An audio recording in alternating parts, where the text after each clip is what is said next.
Good evening, everybody. Welcome to the Zoning Board of Appeals for the Village of Tuckahoe for the month of December 2018. Please join me for the Pledge of Allegiance. Pledge allegiance to the flag of the United States of America and to the republic for which it stands, one nation, under God, indivisible, with liberty and justice for all. Oh, boy. Thank you. Nancy, please take attendance. Member Garrity. Here. Member Fiore. Here. Member Palladino. Here. Member Jackman. Here. Chairman Ringwald. I am here. First order of business is the approval of the minutes from the November the 14th meeting. Does anybody have any questions, additions, deletions? None? If none, I will make a motion to approve the minutes of the meeting. Do I have a second? Second. All in favor? Aye. Aye. Member Jackman abstained, everybody else approved. 3 agenda items, 2 of them have adjourned. 47 Rogers Street is adjourned, and 82 Wallace Street is adjourned. So this evening, we have 242 White Plains Road. Is the applicant present? And if so, if they would step to the mic, please, state their name for the record. My name is Robert Kerrigan, and I am attorney for the applicant's appellants, Mr. Companion and Mrs. Companion. Mr. Companion is here, and I'm assisting Mr. Lewis Companion, who I'm going to call the architect Companion, or the architect. The point of my being here is just to serve as counsel to the Companion, is not so much an argumentative position, but as a advisor to them. I don't have much to say that isn't found in the White Book, or whatever one wants to call this extensive document, but it lays out in great detail what the amendatory application is. It changes from what we had before, or they had before, and now we have a new mandatory document and a mandatory application that shows what we want, which is a resolution, a zoning board resolution for a zoning lot. And why we believe we need it why we need it, or are entitled to it, I should say, as a matter of discretion. So we're seeking your discretion based on the law. And I don't have much to say on the point. If I can answer any questions about points of the law, I'd be pleased to, but may I suggest that I'd like to introduce, or Mr. Lewis Companion, the architect who will make the presentation of all the details that will be shown. Thank you. Very good. I have one question, I guess, for Bill Williams. The original application was to put a home up, which it was adjourned. We never made it past the work session. Do they need, is this application sufficient, or maybe it's a question to Gary, or do they need to apply for a different type of application? Because this is a different animal now. So I believe what happened was Mr. Williams gave a new denial letter on this application, and new notices went out, Lou? That's correct, yes. So the new notices went out. So it's an amendment of the old one, but things have changed, so notices have gone out again. Okay. So the public's on notice now of this new application, so I think we're fine here. Excellent. Thank you. Just for my own information, you filed a new notice with the zoning board. Yes, we filed a new notice, well, board. applied to the zoning board, Okay. renoticed all the neighbors, and also put it in the Eastchester Rising. Thanks. Thank you. So good evening, board.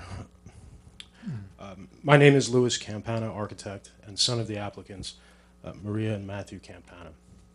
My mother and father reside at 242 White Plains Road, and have done so in good standing for over 30 years. My father is a mason, my mother is a real estate agent, and our family proudly spans 6 generations in this village. We were before this board in May and attended the next month's work session, at which time we decided to adjourn and revisit our application.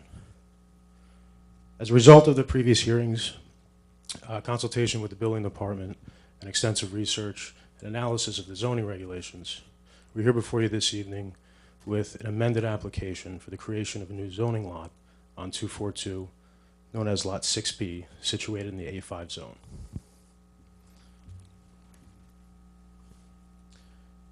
Now, in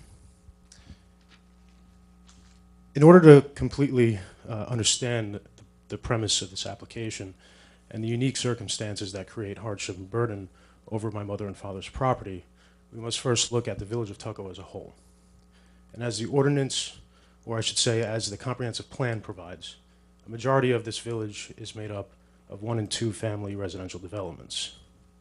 It is a small, close-knit, family-oriented village, which fortunately over the past 10 to 15 years has increasingly become a more desirable place to live.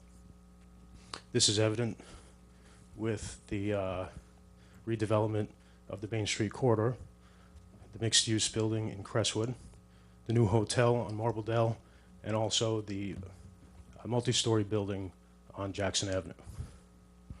If you ever drive through any of the neighborhoods throughout this village, you will immediately be confronted with its most significant characteristic, and that's its density. At the top of the page, we have the village zoning map. And the areas shown in black indicate the A5 zone as it currently exists under the 1999 ordinance. The A5 zone is broken up into 3 distinct districts. We have the Northern District, the Central District, and the Southern District. At the bottom of the page, we have 3 GIS maps which illustrate each of these districts in a bit more detail. And respectively, we have the Northern District with 274 developed lots, the Central District with 133 developed lots, and finally, the Southern District with 117 developed lots, inclusive of 242 White Plains Road, which is in fact the largest lot in the Southern District.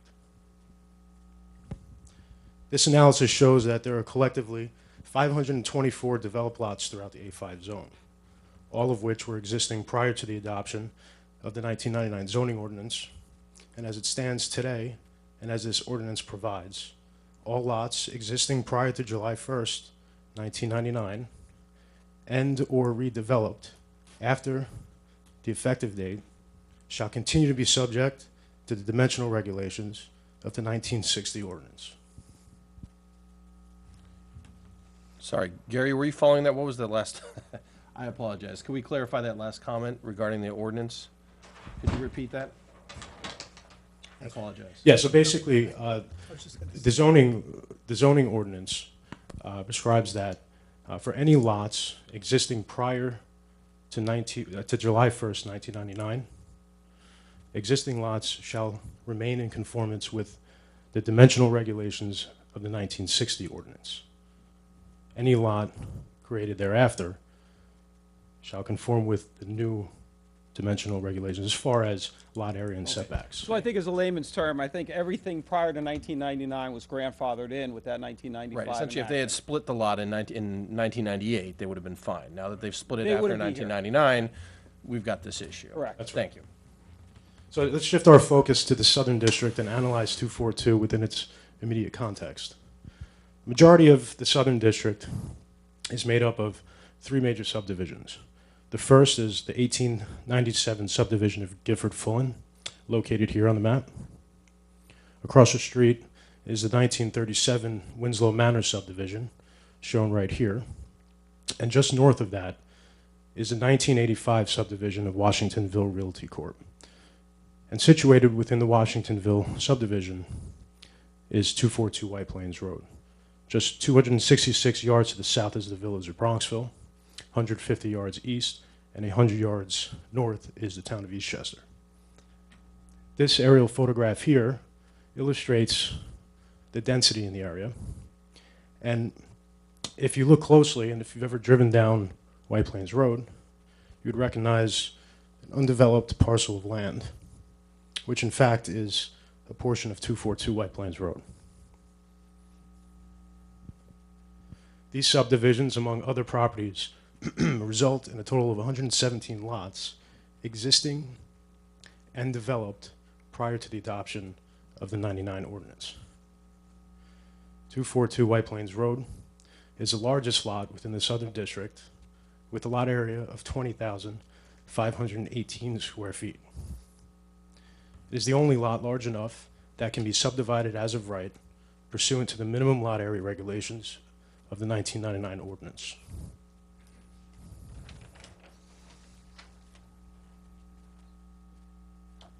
So this next study analyzes the A5 zone under the 1999 and 1960 ordinance and how they relate to the Southern District and 242 White Plains Road. On the right side of the page is a schematic site or site plan that demonstrates the typical lot found throughout the A5 zone in conformance with the 1960 ordinance. And as it provides, there should be a minimum of 5,000 square feet in lot area, a minimum frontage of 50 feet, a front and rear yard setback of 25 feet, and side yard setbacks of 9 feet. Widely contrasting to that is a lot in the A5 zone under the regulations of the 99 ordinance, which only applies to lots created after July 1st, 1999. And that stipulates a minimum lot area of 10,000 square feet, a minimum frontage of 80 feet, a front and rear yard setback of 35 feet, and side yard setbacks of 20 feet. Not only do these dimensional requirements not coincide with lots in the Southern District, but in fact, they're even more restrictive than those of Eastchester and Bronxville in respect to zones with comparable lot areas. The most important piece of information to take away from this is that 0% of the lots throughout the Southern District are consistent with this plan. Meanwhile, the entire Southern District, 100%, are consistent with this. Since 242 White Plains Road has a lot area in excess of 20,000 square feet and can be subdivided as of right, it is the only lot throughout the entire district that the 99 ordinance can be applied to. This unique circumstance poses a hardship over my mother and father's property. It is a unique case where there is no precedent and therefore unintentionally creates a burdensome condition for the applicants. Now, let's take a closer look at the subdivision. I'm sorry, Lou, can you go back for a quick second, Sure. since you brought it up? Yes. On the left, Right you here. said we're different than Bronxville and Eastchester, so what, do you know the numbers for Bronxville and Eastchester? I do. The side and the, can you jot them Do down? I have it in my folder? But I do know. Is it close, 35 and 20? No. What is it? I believe Bronxville is 15 on the sides, and the front yard is. We're not is, I holding you believe, to 30. anything. No, I know. I have So the 30 and information. 15, so it's relatively close. But that's on also a 12,000 square foot lot, which is the All right, closest thanks. in lot area. And I should clarify with the village, we're not sure we're not sure as to whether or not there is precedent in the village for other properties that might fall under this issue, correct? In the village or in the Southern District? In the village. Yeah, there are other properties. Okay, so we can get into that later, but there are other properties that are affected or where this might cause a hardship. There was. This hardship is not isolated only to this property, in Correct. other words. Thank I you. also, I feel and I believe it's my professional opinion that this should be seen within its immediate context. Okay, thank you. So now let's take a closer look at the Washingtonville subdivision and my mother and father's home. The dwelling was built in 1921 and was situated on a 2-acre lot. This green outline here is that 2-acre parcel that I was just speaking of. It was first owned by Mrs. Crabtree, who sold it in 1970 to a Mr. Alfredo, who converted this property into a garden nursery and a place where he stored compost. In 1984, Washingtonville came about and had plans to subdivide this lot, and this drawing right here is approved by all authorities having jurisdiction, is the 1995 subdivision map of Washingtonville. And Washingtonville subdivided this lot into 9 parcels like so.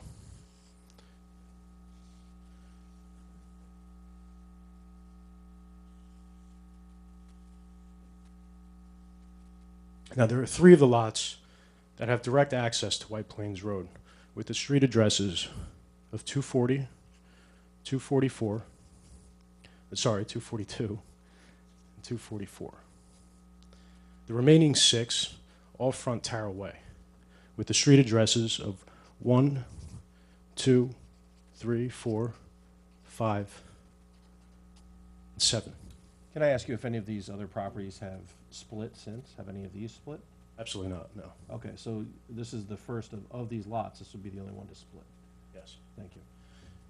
So, in fact, 242 White Plains Road has direct access to both White Plains Road and Tara Way. What this plan implies is that Washingtonville actually may have intended to subdivide this lot, creating the 10th lot in the subdivision, and completing the subdivision with 6 Tara Way.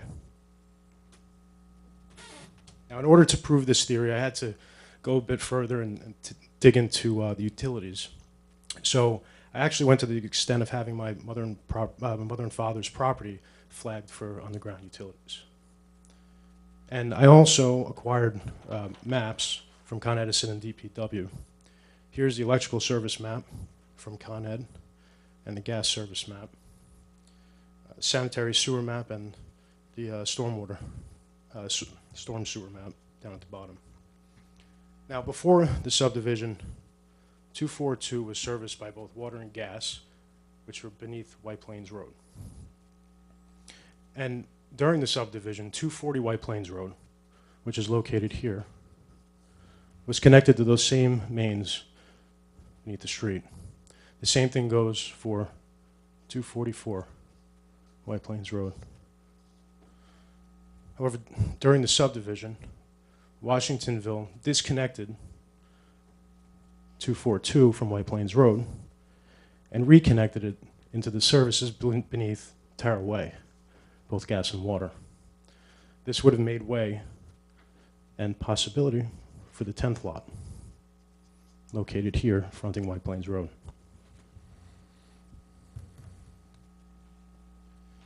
Now, in 1987, my mother and father purchased 242 White Plains Road from Washingtonville. And in 1994, they employed the services of Aristotle Bernazos to generate a subdivision plan for them. This is in 1994, I'm sorry. In 1994, yes. And this plan that we see here, dated April 5th, 1994, is the proposed subdivision plan of the Campanas. This would have produced a lot at the time, which was 7,114 square feet, exceeding the minimum lot area at the time, or the minimum requirement at the time, by over 2,000 square feet. However, for a number of reasons, my parents had to put aside their subdivision plan. And just a mere 5 years later, in 1999, the village board proposed, commented on, and approved what we now know as a 1999 ordinance. And what that did, it took away the ability of my mother and father's subdivision as of right.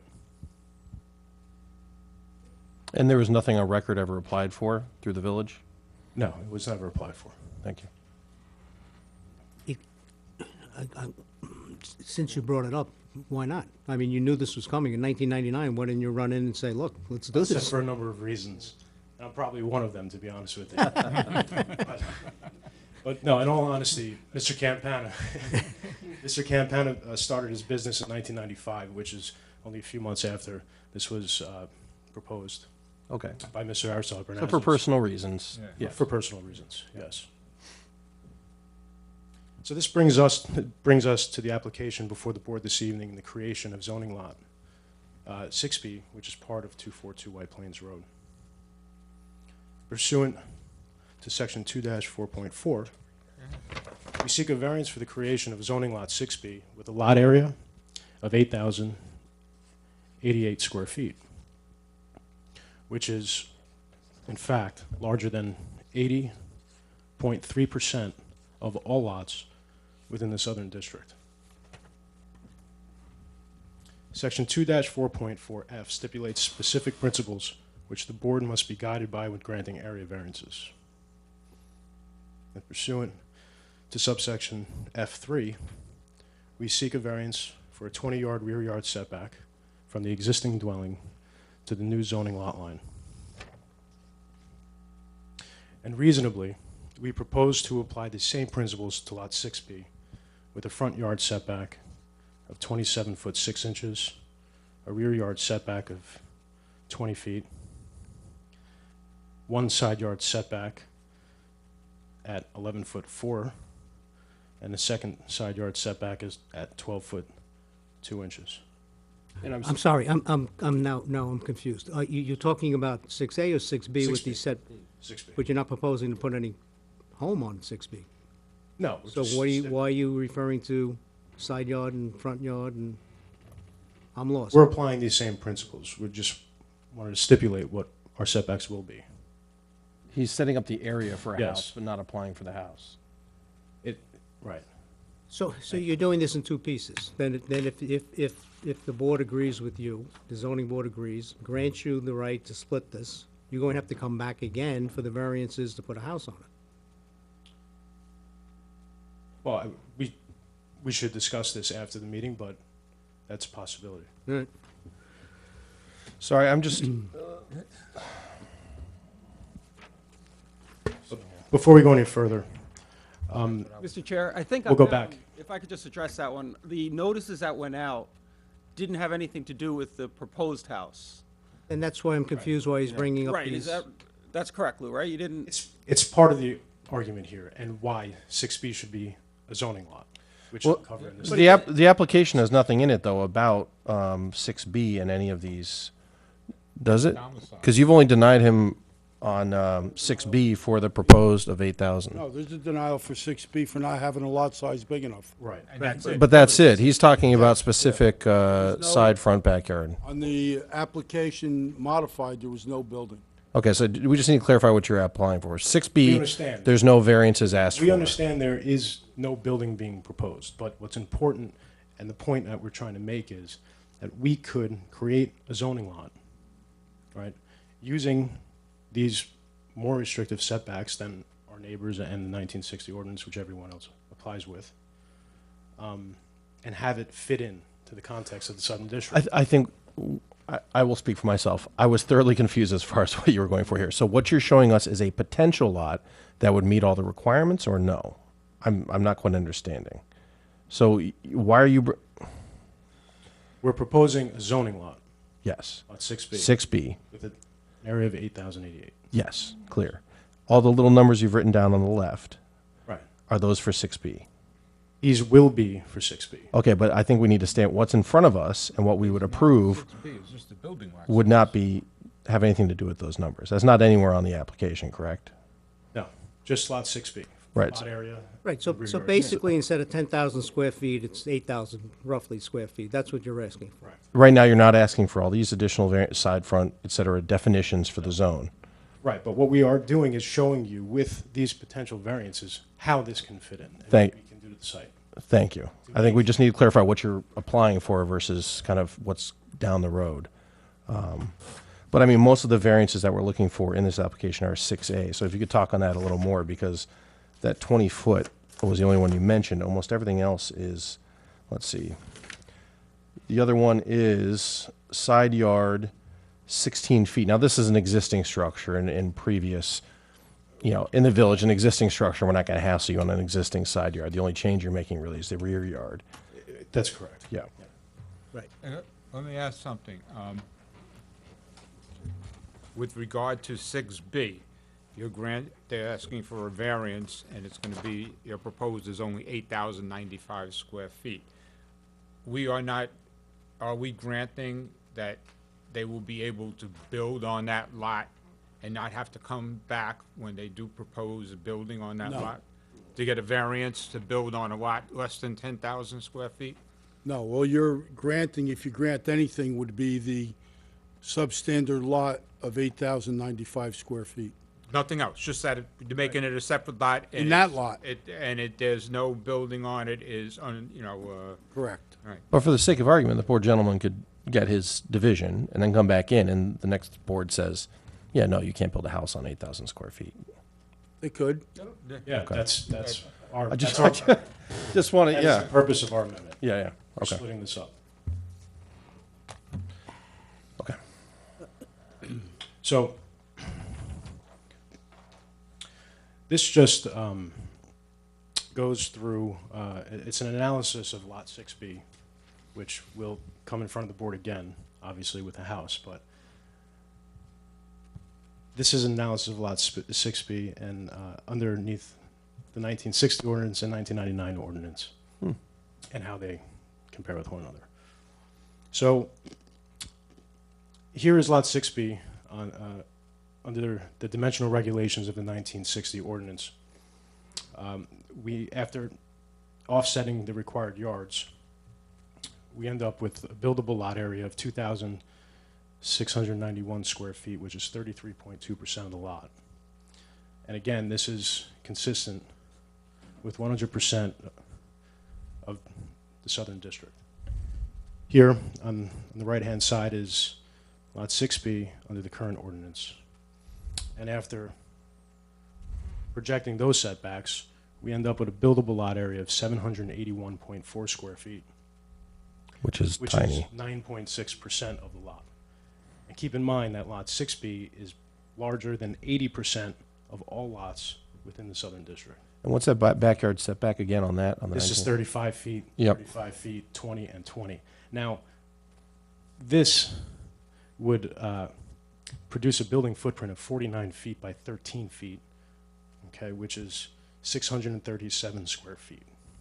Now, we should clarify that based on, and not to get technical, but for those listening at home, based on our discussions in the work session of a village code, the 24-4, you are allowed to move the front of the building. However, you are not obligated to maintain the 35 feet. You are allowed to move the front of the building to comply with the structures to the left and right of the That's property. correct, yeah. So it wouldn't, you'd actually be able to move that 15 feet closer to the road. Well, Roughly. actually, the average, it's an average of the front Oh, yard okay. depths of houses on 250 feet from either side. And the other one to the left is much further back, so that average is going to actually be a little It further. does. It Yeah, actually yeah, impacts it, and the average is 36 feet. Oh, wow, Yeah. okay. However, at the bottom of that stipulation, it reads that, or the board shall be guided by the principle that the front yard be no less than 20% of the average depth of the lot. Okay. Which in this case is 18 feet, and we're obviously not going to. And not to be a pain again, but this is, none of this kind of layout, which is nice for us, and I think it's illustrative of what you're talking about as far as lot size.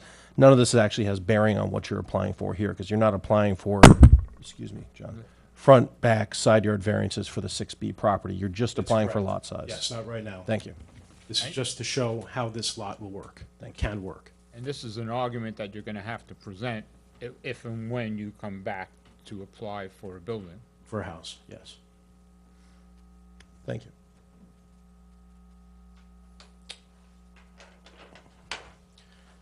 And here's Lot 6B in its context, and I understand that we have a schematic sketch of a house and the future development of Lot 6B. But this just shows the comparison between the properties and its relation with the neighbors. In closing, pursuant to Village Law, Section 7-712B, 3B, the granting of this variance will not result in an undesirable change in the character of the neighborhood or be a detriment to nearby properties. The benefit sought by the applicant cannot be feasibly achieved by any other method. And with the facts presented and evidence that 242 White Plains Road was intended to be subdivided at least twice prior to July 1st, 1999, the requested variance is not substantial, but rather reasonable.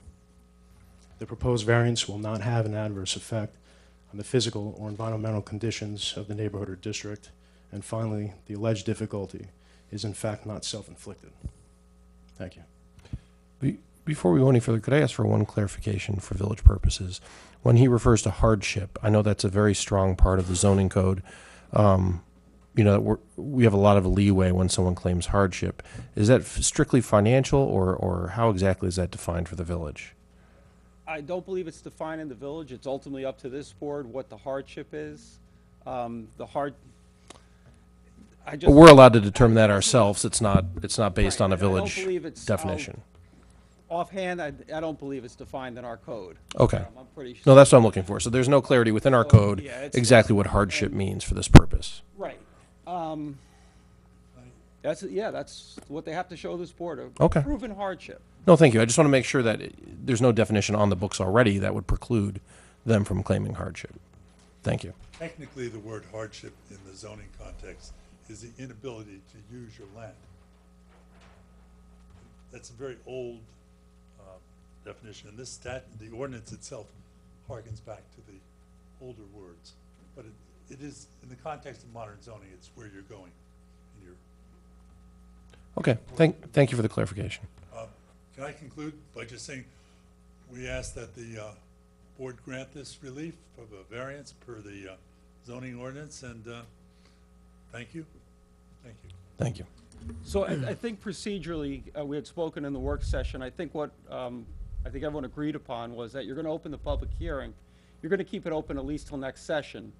There are definitely issues that I wanna speak to council about and the architect, to work through, and Mr. Williams, obviously. But I just wanna be clear that we're gonna keep that public hearing open to next time. Because that, if you close it, that triggers a time frame of which you have to vote. Right, and for every point, Louis, that you made on the five-prong test, I could argue the opposite. I just want to be clear that this is your interpretation of the five-prong, and it's not necessarily the only interpretation of the five-prong test, which we will not address at this time. Do we want to ask questions or just go straight to the public hearing? No, we'll ask questions first. Anybody? I got one. For what we're approving, if we're going to approve anything, we're just approving just a lot to build on, basically? We're essentially allowing him to split it. We're not dictating right. what he can do with No. the 8,000 Just square foot right. lot, but we are essentially defining the setbacks on the existing property. Okay. And in addition, I think we need to be very clear that for village purposes, 242 White Plains Road is the address of the property and is therefore the front, quote, the front of the Front is. property. So by allowing this 242. split, you're then you're switching the front to now be on, what's the name of the road on the? Terra Way. So essentially, we are flipping the front and backyards of the property, and therefore, one of the easements related to the existing property is created by splitting that, which is that we require, we require 80 feet of frontage, and now that we've created that split, there's only 13 feet of frontage, because the property is rather odd in that it Yeah. kind of narrows down to a driveway, correct? Yes. Yes. And that portion of the property, that front yard or what is the rear yard, per se. It's been, 242 has been accessed that way, and it's been used as the front yard for 31 years. Well, it's just, fine, whatever you use in practice, but just as far as the village goes, when we That's right. flip, and as far as when Bill defines what you need and what we need easement on, that's created by the fact that we're dividing the property. Understood. And is it going to be two addresses, one 242 and Well, one as I've 6? shown- It looks confusing here. That was where he Yeah. showed you the Yeah. gap was 6 Yeah. Terra Road, Yeah. Terra Well, Way. here, It was the subdivision plan of Washingtonville, and after looking at this, and you can come to the conclusion that because it fronts both here, Yeah. and you're missing 6 Tara Way, Right. the street address, this was always intended to be the subdivision. So this was the missing lot, which created the theory that was proven by the utility research. Now, So you would change the address of your existing home to 6 Tower Way? Right. This, yes. all of would this be went 6 through? Tara Way, correct. Okay. now For edification too, what you guys would be doing is like a precursor, that they would have to go to the planning board to actually draw the line, to subdivide it. They're the ones that are in control of that.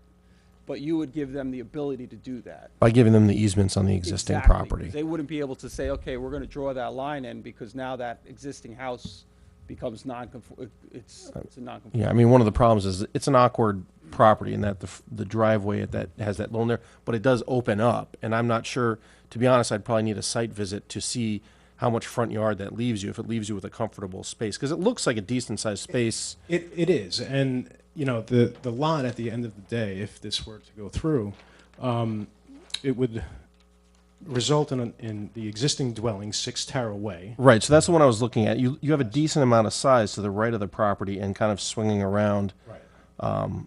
as I'm looking at it right. I almost think this would, the 20 yards, that's close, man. That's There's that's close to the There's also one property. thing to keep in mind here. The 20 feet goes to a covered porch. The house is about 12 feet beyond that. So if you think about that, that's 40, right? Is that a 3-season, or was that That's an closed open in? covered porch, yeah. And that would equate into, just hypothetically speaking, 20-foot setback, 20-foot setback, and 12, that's 52 feet. In your typical neighborhood, per se, throughout the Southern District, you would have a 25-foot rear yard setback and a 25-foot rear yard setback equating to 50 feet in between houses. So this is Right. similar in that regard. I mean, we're just trying to keep in mind, I know you are not applying for it, but the fact that there'd be another property right there, it's a little close, in my opinion. And common Strictly in my ownership. opinion. Common ownership, Right. so not affecting. But it is that porch is 12 feet, you said? It's almost another About, 12 feet? 11 or 12 feet deep, yeah. Okay. Any other questions? Well, I personally want to thank you for your transparency and not just coming forward saying, hey, look, we just want a lot, you know, it's a 20% variance, which is fairly significant on lot size. I understand and hear, and I'm empathetic to your entire argument that, you know, everybody else basically has this, you know, we kind of got screwed due to the change in 1999. I think it's a fair argument. I think a 20% variance is a significant ask, but you're not trying to hide anything from us, saying, this is why we're doing this. So I appreciate that, and I think everyone else on the board appreciates that as well. A lot more clarification now. It's a tough one, I'll be honest. I mean, my biggest concern about, and to jump ahead a little bit with this subdivision, is that in creating this lot on White Plains Road, it is a road I drive every day, and have seen the traffic issues caused by the 2 homes to the sides of this property, not by the people that live there, but by, I am shocked at the number of motorists that do U-turns on their properties without their permission. It's insane. I mean, I probably see 2 a day, just pulling into their driveway and pulling back out backwards onto 22. So, We'll open the public hearing in a second. so, I mean, my primary concern is not your existing home. It's this lot on White Plains Road. And it's, I'm just being honest with you here, that's the big sticker for me, is that almost every property, so there's only 4, and you can clarify if I'm wrong, there's only 4 houses in the village, and obviously it's a very small area we're talking here, that frontage onto White Plains Road. Well, you have to look at either side of Winter Hill here. Right, so let's look at either side of Winter So, Hill. so we have, yes, 244, Yep, 242, 240, and 36 that- Winslow Circle. Actually, this was just closed up. right. But right now, it doesn't frontage onto the road. It doesn't. The only other one that does is all the way at the end, right before you get to Concordia, there's this crazy little house that's like It's right here. 10 feet from the road, and they just park on the sidewalk. It's Right, and also, I think, I'm not sure if this is Henry or Gifford or McKinley, I'm not sure which one it is, but this street right here is about 40 feet from the traffic light, and 242 White Plains Road is 232 feet, 8 inches from the traffic light, so yep. I'm not sure where that is. And then the removal of that existing curb cut, which was about 50 feet from the intersection, right? And we're just putting one back 230 feet away. Yeah, I mean, I'm just being honest. My main issue, if this was in the bordering a golf course, I wouldn't have as big. It's that frontage right on White Plains Road. Are you confident that, and correct me if I'm wrong, don't you need permission from the state of New York for the curb cut on 22? Yeah, you actually, yes, you do. And you're confident that you'll get that? Well, I've researched the Department of Transportation regulations, and I'm If shocked. you want me to do it, I might as well. No, don't, let's not put a cart in front of the horse. No, that's perfectly fine, but no, this is part of the whole study and research of this entire thing. Assuming and you putting go through all entire this thing and then they together. tell you no, what are you going to do? Right. Well, Empty lot. the state DOT allows residential curb cuts on state highways, and there's specific regulations for that. And as complicated as this looks, it does conform to those regulations. And it also states that the distance, the minimum distance to the nearest intersection shall be 2 times the opening width plus 15 feet. So the driveway, as it will eventually be proposed, will be about 26 feet wide times 2, right, 52, plus 15 is 67 feet. That's the minimum distance to the nearest intersection. Which is And what? this is about 150 feet. What's the nearest instance? It's not Winslow Winter Hill. Circle. It's Winslow Circle. Okay. Yes. All right, So, thank you. Any other questions? Any other questions on the board, from the board? This is quite a bit of research you did here. You have. started with saying That's a lot of work, man. substantial amount of research and analysis, yes. No, and I appreciate that as, yeah, it provides some clarity and provides us with a lot of information that I think is helpful. So I appreciate that. Thank you. Thanks, Louis. Thanks, everybody. Okay, I'd like to make a motion to open the public hearing on 242 White Plains Road. Do I have a second? Second. All in favor? Aye. Is there anyone from the public who would like to step forward and comment regarding 242 White Plains Road? Please state your name, address for the record. Eileen Beverly, 240 White Plains Road. Okay, aye. And now I'm gonna talk to some things that were presented before, and hopefully you can let me know if it's getting too deep into which variances were asked for Lot 6B and then also for a proposed home. I'm just gonna read through it just because it's my first time doing it, so Sure. thank you. So we do oppose the variances requested to subdivide the property and construct a house, and that's obviously not going to happen, at least with this one, so I'll take that out of my comments. Zoning codes are established for a purpose. In 1999, the plan was adopted in the interest of protection and promotion of the public health, safety, and welfare of the community. These 3 pillars are supported by policies stated in the Village of Tuckahoe zoning code to uphold the conservation of existing and potential property value, the overall character of the village, and to ensure the most appropriate use of land by carefully regulating quality and density. If these variances are granted, we risk falling short on the reasons these codes were created in the first place, specifically the character of the community, quality of living, and overall density of houses in the village. Variances to the 1999 zoning code should not be easily granted. Variances should be small and be the exception, not the rule.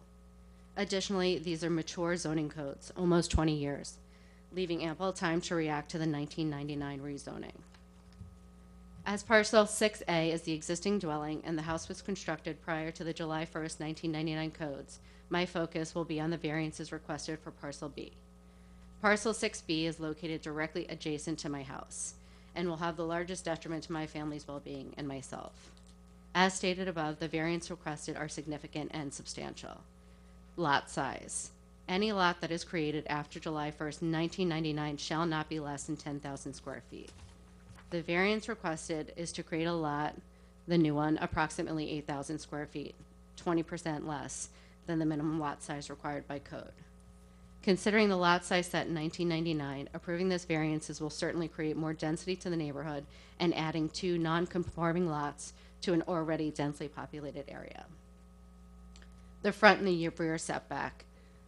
It is a concern of mine, but that less affects my home. So I'm going to talk about this side yard variance, which if a home is built there, is probably one of my largest concerns. The request for relief and to conform to the pre-1999 requirements for a 9-foot setback, if we're looking at 11 and 12 now, from the current zoning code of 20-foot side yard is significant and will have a negative impact on us.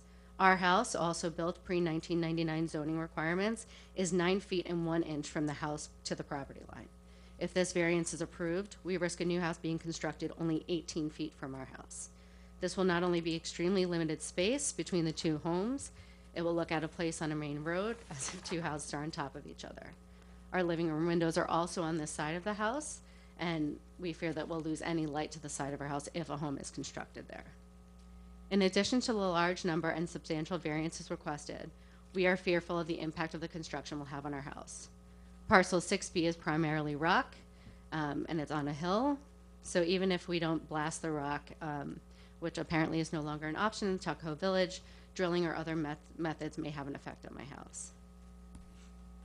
In conclusion, we're in agreement with the initial assessment and denial of this request to subdivide the current property and construct a new home. Approving substantial variances is not in the public interest, and it will increase the density of the neighborhood and have a negative visual effect on the village. If approved, this will essentially add 2 non-conforming lots to an already densely populated area. Lastly, approving these variances will set a precedent that could adversely affect the community going forward. Thank you. Thank you. Just for your information, they asked for a 16-foot side yard. No, it doesn't make, but it's a little different than the 9, just so you're aware. Different, this is from the previous one, and Right, I just want to let you know that the new one is 16 feet, okay? The first lot would be conforming and it's over 10,000 square feet. So it'll be only one non-conforming lot. well, will the 6B be 10,000 square feet? I thought it would be No. 8,000. 8,000. 8,000, you are 6A correct. will be 10,000. 10,000. So it is conforming. But the 2 lots that are adjacent will be the new one. 6B is the one up against my house. Correct. Yeah, Yeah, But you said both lots are non-conforming. Meaning They'll only be mine. one. Oh, your lot. mine against theirs. oh, were they asking 16, was that, okay. Well, no, it's a good point, but it all depends on what type of a home they put on it. Originally, it was a one level, one of the suggestions were maybe make it a 2 level, or they'd be a little further away from the side, but in any event, it will not be in compliance with the new regs as of 99. So your points are understandable. Thank you. Thank you, Ms. Beckert. Anybody else from the public that would like to speak regarding this matter? Okay, I'm going to make a motion to leave the public hearing open. Do I have a second? Second. All in favor? Aye. Very good. So, just so you understand, the public hearing will stay open until our next meeting, at which time we will then, hear again from you, obviously. And if anyone from the public has any additional comments, we will take into consideration the comments we heard this evening from the public, and then we will move forward from that point. I would also ask, Bill, or I would ask that I think I asked previously in the work session, that we have the reasoning behind the 1999 change in zoning code. Maybe some in the ordinance already. I know that Mr. Campana had suggested he even has the meeting notes from that meeting where it was passed, but it sounds like it was passed fairly quickly, and I'm interested to see if there's a discussion on why specifically they did this. You can find that out. What was the date of the? We can locate that afterwards, but for our next meeting purposes, I'd like to have a reasoning behind the ordinance, and in addition, a full count of all properties that would be affected by said ordinance, not just his zone. So the meeting date was June 14th, 1999, and this was adopted on July 1st. Okay. Thank you.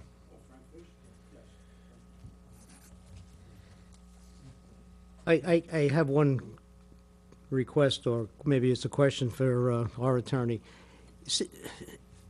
Again, this board appreciates your transparency in bringing up, the side and the rear and all the setbacks, and you heard from the public and they're concerned. Would it be appropriate for them to tell us what size home they would plan to put on this particular lot at this time? I don't know. I'm throwing it out there because it's a big difference. If you want a one large, one level home versus a 2-level home.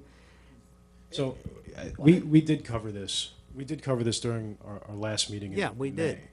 And But this is Just- different. Now you're just asking to split the lot. But You're not just to really reiterate- asking to put a home. we are just going about it in a different way. Right. The intent of this project is for primary residence for Mr. and Mrs. Campana, my parents. It is not a speculative build, and it's not our intention. Okay.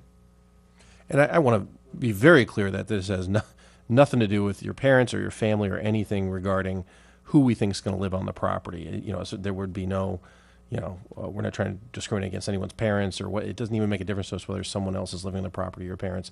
We're strictly ruling on whether or not you know, this is of benefit to the community and also within your property rights, or if that outweighs the benefit or detriment to the community. Right, I So, understand. thank you.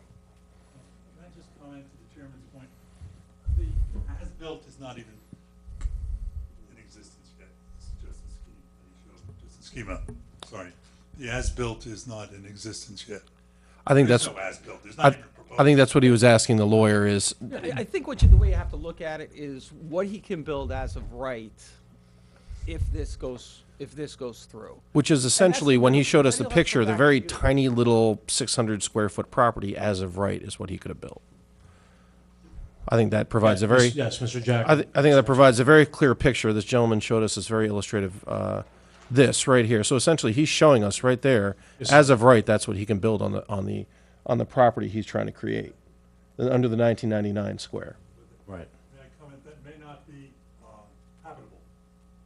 We understand that, but essentially, as of right, that's all he could build, which is why he would need additional easements when he Right. builds a property, because you couldn't live in that. It's 637 square feet on a lot which, again, is larger than 80.3% of the 117 lots throughout the Southern District. Good. And, not to mention, the zoning regulation dimensionally also stipulates a maximum building coverage of 40% of the lot area.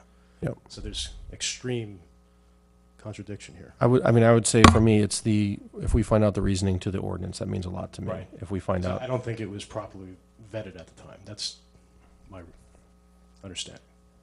I mean, the option is if they pass this and specifically say, just for the sake of argument, in the ordinance, we don't want people building on properties, on their additional properties, or we don't want, it seems very clear what they're trying to do. If not, then I think it's open to interpretation. Well, I would disagree with you. I mean, obviously, the For reason myself. for it, they don't want homes squeezed into small lots. Right, but I think it's interesting to at least pull that, I'm gonna those notes and find out, I'm assuming it's discussed in the meeting why they're doing this. I might make a suggestion. We have a planner for the village, Frank Fish. I believe he was involved in drafting this language. There's obviously issues with frontage on White Plains Road and safety issues. Right. So this board may want to utilize Mr. Fish's services. I think that would be for helpful, comment. because the White Plains Road is my primary concern in creating this property. I just wanted to also, I wanted to address one question. Mr. Jackman, I believe it was one of yours. It has to do with the curb cut and it being on or on White Plains Road. Yep. I just want to go over to the drawings again, sorry. The approved subdivision map is approved. Sorry. If you're referring to that big driveway that was there initially. No. Oh, okay. I'm not.